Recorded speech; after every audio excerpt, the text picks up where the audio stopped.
അസ്സലാമു അലൈക്കും വറഹ്മത്തുള്ളാഹി അൽഹംദുലില്ലാഹി റബ്ബിൽ ആലമീൻ വസല്ലല്ലാഹു അലാ മുഹമ്മദിൻ വഅലാ ആലിഹി വസ്വഹബിഹി അജ്മഈൻ അമ്മാ ബഅദ്. പ്രിയമുള്ള സഹോദരങ്ങളെ,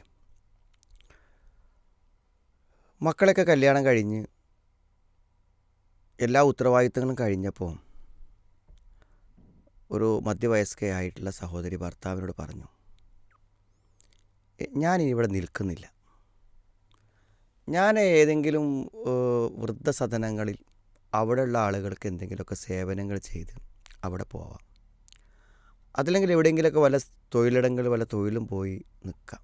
നമുക്കിനി ഒന്നിച്ച് വേണ്ട, വേറിട്ട് നിൽക്കാമെന്നാണ്. അപ്പോൾ സത്യത്തിൽ ഇത് കേൾക്കുമ്പോൾ ആകെ തരിച്ചു പോവുകയാണ് ഭർത്താവ്. ഇത്ര കാലം ഒന്നിച്ച് ജീവിച്ചിട്ട് എന്താണ് ഇവൾ ഇങ്ങനെയൊക്കെ പറയണത് എന്നാണ് അവരാലോചിക്കുന്നത്. അപ്പോൾ സത്യം പറഞ്ഞാൽ എന്തുകൊണ്ടാണ് അവരങ്ങനെ ചിന്തിച്ചത് എന്നത് ആലോചിക്കേണ്ട ഒരു കാര്യമാണ്. അതായത് വളരെ ചെറുപ്പത്തിൽ വിവാഹം കഴിഞ്ഞ് പിന്നെ വീട്ടിലെ പണികളും ജോലികളും തിരക്കുകളും മക്കളും അവിടെ സ്കൂളും ഒക്കെ ആകുമ്പോൾ ആ ജോലി തിരക്കുകൾക്കിടയിൽ ഒരു പക്ഷേ ജീവിതത്തിൽ കിട്ടേണ്ട അവകാശങ്ങളെക്കുറിച്ചോ സ്നേഹത്തെക്കുറിച്ചോ പരിഗണനകളെക്കുറിച്ചൊക്കെ അവർ മറന്നുപോയി. പക്ഷേ ഇപ്പോൾ ഏകാന്തമായി വീട്ടിലിരിക്കുമ്പോഴാണ് എന്നെ സ്നേഹിക്കാനോ എനിക്ക് കൂട്ടിരിക്കാനോ എൻ്റെ കാര്യങ്ങളെ മനസ്സിലാക്കാനോ എന്നെ സഹായിക്കാനോ എന്നോട് സംസാരിക്കാനോ ഒന്നും എനിക്കാരുമില്ലല്ലോ എന്ന് അവർക്ക് തോന്നുന്നത്.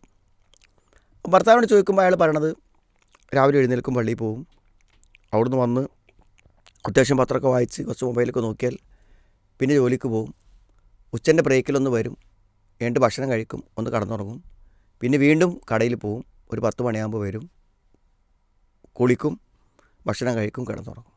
അതിനിടയ്ക്ക് എന്തൊക്കെയാണോ വീട്ടിൽ അത്യാവശ്യമുള്ള കാര്യങ്ങൾ അത് ഭാര്യയോട് സംസാരിക്കും. ഇത് എല്ലാ ദമ്പതിമാരും ജീവിതത്തിൽ ശ്രദ്ധിക്കേണ്ട ഒരു പ്രധാനപ്പെട്ട കാര്യമാണ്. ഭാര്യയ്ക്ക് വേണ്ടതെല്ലാം വാങ്ങിക്കൊടുത്തിട്ടുണ്ട്, വസ്ത്രം കൊടുത്തിട്ടുണ്ട്, ഭക്ഷണം കൊടുത്തിട്ടുണ്ട്, വീടുണ്ടാക്കി കൊടുത്തിട്ടുണ്ട്, എല്ലാമുണ്ട്. പക്ഷേ യഥാർത്ഥത്തിൽ ഒരു ദാമ്പത്യം കൊണ്ട് ലഭിക്കേണ്ടത് ഇതൊക്കെയാണോ? വിവാഹിതയല്ലാത്ത ഒരു സ്ത്രീക്കും വീടുണ്ടാകാമല്ലോ, ഭക്ഷണം കിട്ടാമല്ലോ, ജോലി ഉണ്ടാവാമല്ലോ, എല്ലാം ഉണ്ടാവാം. പക്ഷേ ഒരു ആണിൽ നിന്ന് കിട്ടേണ്ട ഒരു സ്നേഹം, ഒരു പരിഗണന, ഒരു പെണ്ണിൽ നിന്ന് അനുഭവിക്കേണ്ട സ്നേഹം, പരിഗണന, ഇതല്ലേ വിവാഹത്തിലൂടെ മാത്രം ലഭിക്കുന്ന കാര്യം?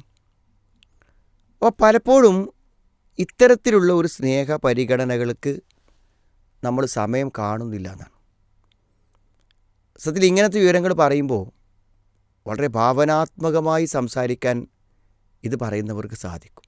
ഈ സഹോദരി പറയണത്, ഇദ്ദേഹം കട കഴിഞ്ഞ് വന്ന് രാത്രി കുളിച്ച് ഭക്ഷണം കഴിച്ച് TV കണ്ടിരിക്കും 11 മണി വരെ 12 മണി വരെ. അപ്പോൾ ഞാനൊരു ആഗ്രഹിച്ച് പോയിട്ടുണ്ട്, ആ TV ഞാനായിരുന്നെങ്കിൽ. ആഗ്രഹത്തോടു കൂടി TVയുടെ സ്ക്രീനിലേക്ക് നോക്കിയിരിക്കുന്നത് കാണുമ്പോൾ ഞാൻ ആഗ്രഹിക്കുമെന്ത്, ആ TV ഞാനായിരുന്നെങ്കിൽ എന്നെയാണല്ലോ നോക്കുക.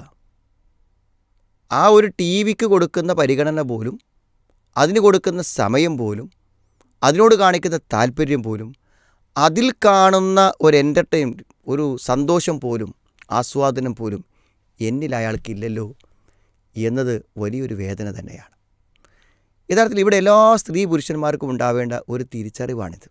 എനിക്ക് ആ ഭക്ഷണം തന്നില്ലേ, മാക്സി വാങ്ങി തന്നില്ലേ, വീട് വെച്ച് തന്നില്ലേ എന്നൊക്കെ നമ്മൾ ചോദിച്ചാലും ഇതൊക്കെ അനിവാര്യമായി ഒരു ദാമ്പത്യ ജീവിതത്തിൽ സംഭവിക്കുന്ന കാര്യങ്ങളാണ്. ഇതൊന്നും നിങ്ങൾ നൽകിയില്ലെങ്കിലും കിട്ടുന്ന കാര്യങ്ങളാണ്.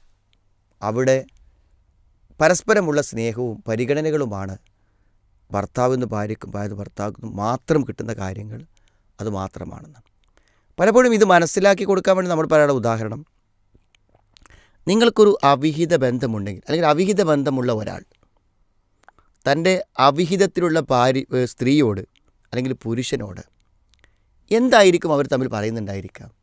അവർ പരസ്പരയുടെ സൗന്ദര്യത്തെ പുകഴ്ത്തുന്നു, അവരുടെ ഡ്രസ്സിങ്ങിനെ കുറിച്ച് പറയുന്നു, അവരുടെ സൗന്ദര്യങ്ങളെക്കുറിച്ച് പറയുന്നു, അവരുടെ ജീവിത പ്രതിസന്ധികളെക്കുറിച്ച് പറയുന്നു, അവരുടെ സാമ്പത്തിക പ്രയാസങ്ങളെക്കുറിച്ച് പറയുന്നു, അവരൊറ്റപ്പെട്ടു പോയ ജീവിതാനുഭവങ്ങളെക്കുറിച്ച് പറയുന്നു, അവരുടെ സന്തോഷ നിമിഷങ്ങളെക്കുറിച്ച് പറയുന്നു.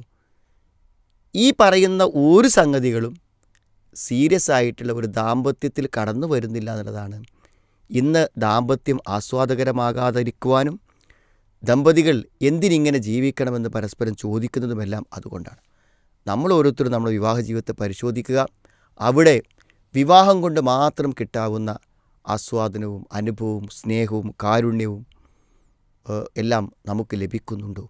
ഇല്ലെങ്കിൽ അതു ലഭിക്കാനൊരവസരമുണ്ടാക്കിയില്ലെങ്കിൽ നമ്മുടെ കൂടെ ജീവിക്കുന്നവർ ഒറ്റപ്പെട്ട് ഏകാന്തമായി തൽക്കാലം ഇങ്ങനെ ഒരു ജീവിതം എന്തിനെന്ന് ആലോചിച്ച് ഒന്നില്ലെങ്കിൽ മാനസിക രോഗിയാവുകയോ നമ്മളെ വിട്ടു പോവുകയോ ജീവിത നിരാശയിലേക്ക് എടുത്തെറിയപ്പെടുകയോ ചെയ്യാം എന്നത് ഗൗരവപൂർവ്വം ദമ്പതികൾ ഓർക്കേണ്ടതുണ്ട്.